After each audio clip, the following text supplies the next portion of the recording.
Hello, welcome back. Today I'm going to talk about why I like to buy all my RC trucks used. And the number one reason is you get a lot for your money, even if it has problems.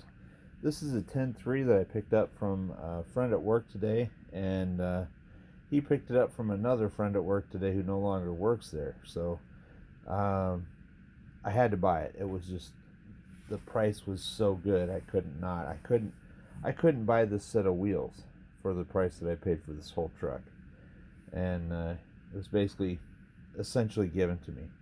Now, at first glance, it does have some issues. The guy who originally built this thought that hot glue was a building material for crawlers, and maybe it is, but I like to stay away from it because it's not a real high quality type of repair. Also, it's filthy, which is fine. I don't mind that. Little character on it.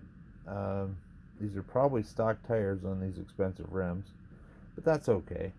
Um, this light bar will probably have to go in favor of something better.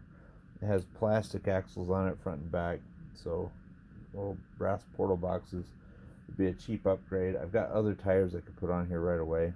That'll help it out. I'm not even sure what this is. It's a container that has been zip tied to the top of the truck. I guess it's cool, but I don't know what's inside it. I don't know why it's there. Maybe somebody can tell me what this is supposed to be, because I don't know what that is. And maybe I'll leave it. I don't know, but it doesn't open. It's got some irregular ends on it, but it's something. I don't know what it is. But if you know, let me know, because I don't. Anyway, um, put the mirror up where it's supposed to be. There's one on the other side. Perfect. I'll just tighten those later.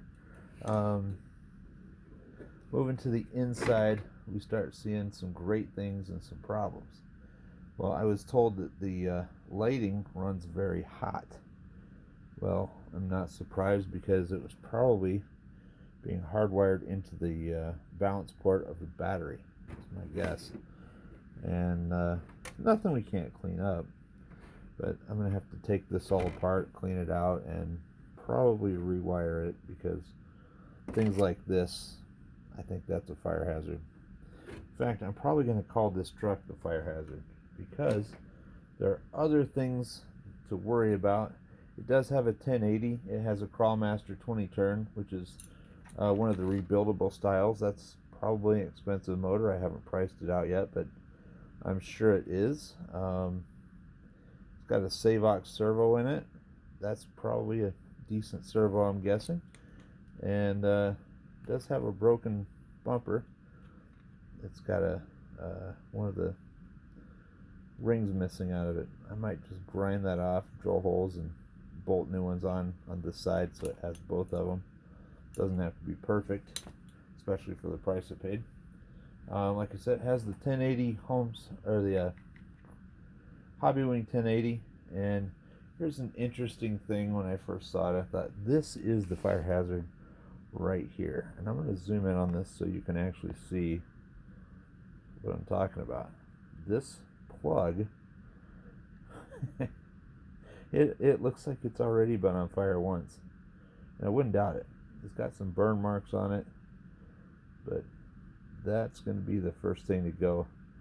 Also, just looking over the car in general, we've got hot glue holding in the rock lights. In fact, there's hot glue on most of this inside of the chassis. Hot glue here, here, here, here, here, here, here, here, here, here.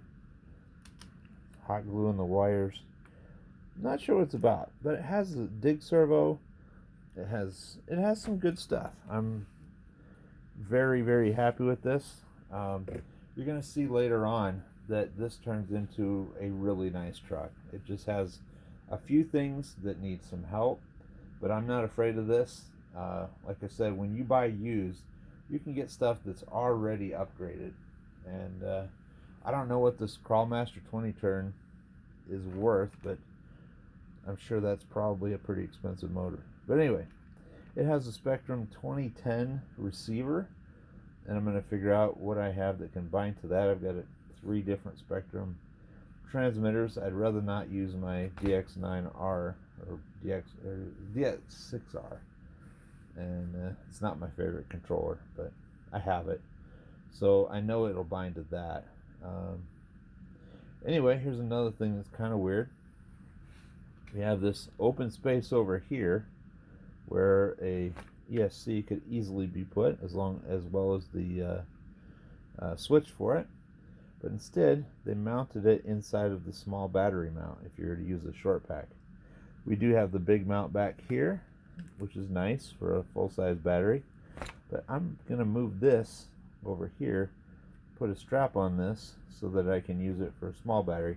And I'll use one of my Apex rubber-backed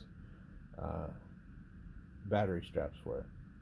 So this will turn into a nice truck, and pretty much I think the only thing that needs done to it is brass portals, which would help. I'll probably brass this front diff cover and new tires, and I'll put my roll rate limiter straps on it like I have on my other trucks, which make it pretty great, and I think this will go everywhere. It is a longer wheelbase truck than my Traxxas or Red Cat or my Axial Capra. I've never owned a long wheelbase truck, so this is a first. It's going to frame out easier, but if I go somewhere that is basically inclined planes that aren't, super rugged, it's going to climb really well. So these tires have to go. I might do something different than Hyrax this time, but those have been my go-to and they work really well. So we'll see. I've got some other tires already, and I might throw those on. I do like the fact that these are fairly stiff foams. I know most people don't like stiff foams, but I do, because when you lean them sideways, they don't collapse and let the truck roll. So they're very stable. Another thing I might do is I've got some spacers that'll bump these out just to give it a little more width for that length and of chassis. I think a little more width wouldn't hurt it.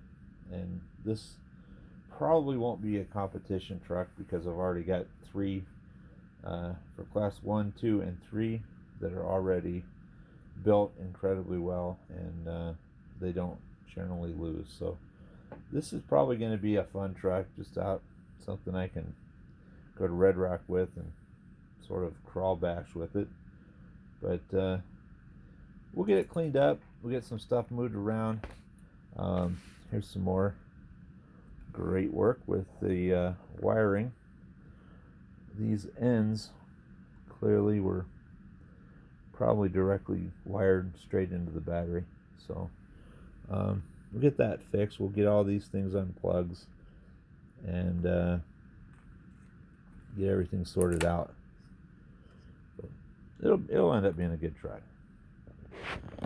That's all for today's video. Thanks for watching, and we'll talk to you later.